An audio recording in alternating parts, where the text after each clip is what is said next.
கூடலூர் மற்றும் அதன் சுற்றுவட்டார பகுதிகளில் கடந்த 4 நாட்களுக்கு மேலாக கனமழை பெய்து வருகிறது. வீடுகளையும் விளைநிலங்களையும் மழைநீர் சூழ்ந்திருப்பதால் பொதுமக்கள் மிகவும் பாதிப்படைந்துள்ளனர்.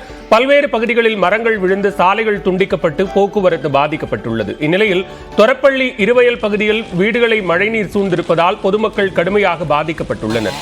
தண்ணீர் வடியாமல் உள்ளதால் அப்பகுதிக்கு செல்ல முடியாமல் மக்கள் மிகவும் அவதியடைந்துள்ளனர். முழங்கால் அளவு தண்ணீர் தேங்கியுள்ள நிலையில் வயதானவர்கள் பால் உள்ளிட்ட அத்தியாவசிய பொருட்களை வாங்க நடந்து செல்லும் நிலை ஏற்பட்டுள்ளது.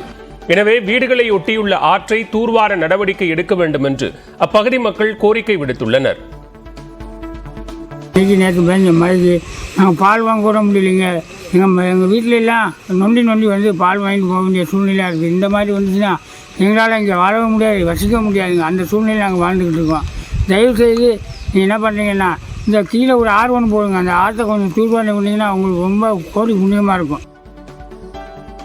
இந்த நிலையில் உதகையை அடுத்த கேத்தி காவல் நிலையம் அருகில் ரயில் பாதையை ஒட்டியிருந்த ராட்சத மரம் வேரோடு சாய்ந்து சாலையில் விழுந்தது. இதனால் எல்லநல்லி பகுதியில் இருந்து 10க்கும் மேற்பட்ட கிராமங்களுக்கு செல்லக்கூடிய பொதுமக்கள் பாதிப்படைந்தனர். இதனைத் தொடர்ந்து சம்பவ இடத்திற்கு சென்ற தீயணைப்புத் துறையினர் நீண்ட நேரம் போராடி சாலையில் விழுந்த ராட்சத மரத்தை அப்புறப்படுத்தி போக்குவரத்தை சீர் செய்தனர்.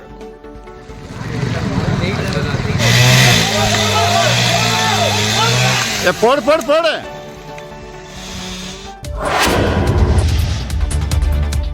வெடிகுண்டு மிரட்டலை தொடர்ந்து மயிலாடுதுறை மாவட்ட திமுக சிறுபான்மை அணி நிர்வாகி அலுவலகத்தில் காவல்துறை பாதுகாப்பு போடப்பட்டுள்ளது.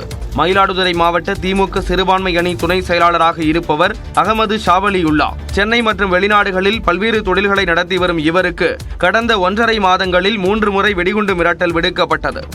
உனக்கு தேதி குறிச்சாச்சு.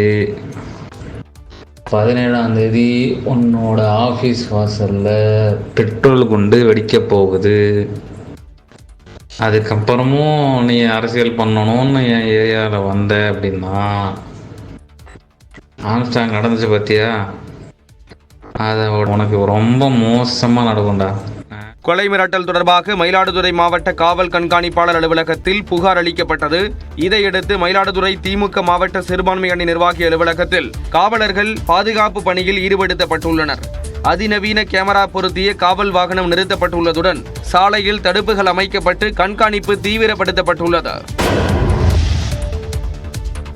தமிழ்நாடு முழுவதும் 264 கோடி ரூபாய் செலவில் பள்ளிகளுக்கு கட்டப்பட்ட 956 புதிய வகுப்பறை கட்டடங்களை முதலமைச்சர் மு க ஸ்டாலின் திறந்து வைத்தார். மேலும் தகைசால் பள்ளிகளில் புனரமைக்கப்பட்ட பள்ளி கட்டடங்கள், 12 ஆய்வக கட்டடங்களையும் தலைமைச் செயலகத்திலிருந்து காணொலி வாயிலாக முதல்வர் திறந்து வைத்தார். 114 கோடியே 29 லட்சம் ரூபாய் மதிப்பீட்டில் 26 மாவட்டங்களில் உள்ள 106 அரசு உயர்நிலை மற்றும் மேல்நிலை பள்ளிகளில் கட்டப்பட்டுள்ள 515 வகுப்பறை கட்டடங்களை திறந்து வைத்த மாண்புமிகு தமிழ்நாடு முதலமைச்சர் அவர்களுக்கு நெஞ்சார்ந்த நன்றி. திருவண்ணாமலையில் முதன்மை கல்வி அலுவலகத்துடன் கூடிய ஒருங்கிணைந்த கல்வி வளாகத்தை திறந்து வைத்த முதலமைச்சர் ஆதிதிராவிடர் மற்றும் பழங்குடியினர் நலப்பள்ளிகளில் பயின்று தலைசிறந்த உயர்கல்வி நிறுவனங்களில் படிக்கும் வாய்ப்பினை பெற்ற மாணவர்களுக்கு மடிக்கணினிகளை வழங்கி பாராட்டினார். இதேபோன்று திண்டிவனத்தில் கிளைச்சிறை கட்டடம் மற்றும் செங்கல்பட்டு மாவட்ட சிறைச்சாலையில் அமைக்கப்பட்டுள்ள கூடுதல் கட்டடம் ஆகியவற்றை முதலமைச்சர் மு க ஸ்டாலின் திறந்து வைத்தார். குற்ற செயலில் ஈடுபடாமல் வாழ்வதற்கு வழிவகை செய்கிறது. இக்கட்டடங்களை திறந்து வைத்த மாண்புமிகு தமிழ்நாடு முதலமைச்சர் அவர்களுக்கு நெஞ்சார்ந்த நன்றி. தமிழ்நாட்டில் அதிகரித்து வரும் படுகொலை சம்பவங்கள் மீது நடவடிக்கை எடுக்காமல் திமுக அரசு வேடிக்கை பார்த்து வருவதாக எதிர்க்கட்சித் தலைவர் எடப்பாடி பழனிசாமி குற்றம் சாட்டியுள்ளார். இது தொடர்பாக அவர் வெளியிட்டுள்ள அறிக்கையில், காவல்துறையினரை சுதந்திரமாக செயல்பட விடாதது நாள்தோறும் நடக்கும் கொலை சம்பவங்களின் மூலம் நிரூபணம் ஆவதாக குறிப்பிட்டுள்ளார். ஆம்ஸ்டாங் கொலையில் சிலர் சரணடைந்ததும் அதில் ஒருவர் என்கவுண்டர் செய்யப்பட்டதும் விந்தையான சம்பவமாக உள்ளதாக அவர் குறிப்பிட்டுள்ளார். தமிழ்நாட்டில் காங்கிரஸ், அதிமுக, நாம் தமிழர் என கட்சி பேதமின்றி நிர்வாகிகள் படுகொலை செய்யப்பட்டுள்ளதாக அவர் சுட்டிக்காட்டியுள்ளார். திமுக ஆட்சியில் சுமார் 200 நாட்களில் மட்டும் 595 கொலை சம்பவங்கள் அரங்கேறியுள்ளதாகவும் அதில் சென்னையில் மட்டும் 86 கொலைகள் நடந்துள்ளதாக செய்திகள் கிடைக்கப்பட்டதாக குறிப்பிட்டுள்ளார். கொலை பாதகர்களிடமிருந்து மக்களை எப்படி காப்பாற்ற வேண்டும் என சிந்தித்து போர்க்கால அடிப்படையில் அரசு நடவடிக்கை எடுக்க வேண்டும் என்றும் எடப்பாடி பழனிசாமி வலியுறுத்தியுள்ளார்.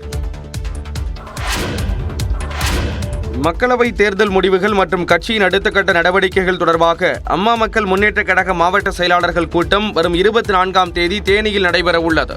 டிடிவி தினகரன் தலைமையிலான அம்மா மக்கள் முன்னேற்ற கழகம் அண்மையில் நடந்த மக்களவை தேர்தலில் பாரதிய ஜனதாவுடன் கூட்டணி அமைத்து 2 தொகுதிகளில் போட்டியிட்டது. தேனி மக்களவை தொகுதியில் களமிறங்கிய டிடிவி தினகரன் திமுக வேட்பாளர் தங்க தமிழ்ச்செல்வனிடம் தோல்வியடைந்து 2வது இடம் பிடித்தார். இதேபோல் திருச்சி தொகுதியில் போட்டியிட்ட அமமுக வேட்பாளர் செந்தில்நாதன் 4வது இடத்திற்கு தள்ளப்பட்டார். இந்த நிலையில் அமமுக மாவட்ட செயலாளர்கள் தலைமை கழக நிர்வாகிகள் கூட்டம் டிடிவி தினகரன் தலைமையில் வரும் 24ஆம் தேதி தேனி மாவட்டம் பழனிசெட்டிப்பட்டியில் நடைபெறும் என்று அறிவிக்கப்பட்டுள்ளது. மக்களவை தேர்தல் தோல்விக்கான காரணம் குறித்து கூட்டத்தில் விரிவாக ஆலோசிக்கப்படும் என தெரிகிறது. மேலும் அடுத்த கட்ட நடவடிக்கைகள் தொடர்பாகவும் ஆலோசனை மேற்கொள்ளப்படுகிறது. குறிப்பாக 2026 சட்டமன்ற தேர்தலை மையப்படுத்தி கட்சியை பலப்படுத்துவது தொடர்பாக ஆலோசனை நடைபெறும் என கூறப்படுகிறது. உத்தரப்பிரதேச ரயில் விபத்து சம்பவத்தில் பெட்டிகள் தடம் புரளும் முன்பாகவே வெடிச்சத்தம் கேட்டதாக கூறப்படும் நிலையில் ரயில் விபத்து திட்டமிட்ட சதிச் செயலா என கேள்வி எழுந்துள்ளது. சண்டிகரிலிருந்து அசாமின் திப்ருகர் நோக்கி சென்று கொண்டிருந்த பயணிகள் ரயில் உத்தரப்பிரதேசத்தின் கோண்டா அருகே வியாழக்கிழமை பிற்பகலில் விபத்தில் சிக்கியது. 6 பெட்டிகள் வரை தடம் புரண்டதாக கூறப்படும் நிலையில் இவ்விபத்தில் 3 பேர் பரிதாபமாக உயிரிழந்தனர். சுமார் 30 பேர் காயமடைந்த நிலையில் அதில் சிலர் ஆபத்தான நிலையில் சிகிச்சையில் உள்ளனர். பெட்டிகள் தடம் புரளும் முன்பாகவே வெடிச்சத்தம் கேட்டதாக ரயிலின் லோ பைலட் தெரிவித்துள்ளார். இதனால் ரயில் தடம் புரண்டதன் பின்னணியில் ஏதேனும் நாசவேலை நடந்ததா என பலரும் சந்தேகம் எழுப்பியுள்ளனர். ரயில் விபத்து தொடர்பாக தீவிர விசாரணை மேற்கொள்ளப்பட்டு வருவதாகவும் அதிகாரிகள் தெரிவித்தனர்.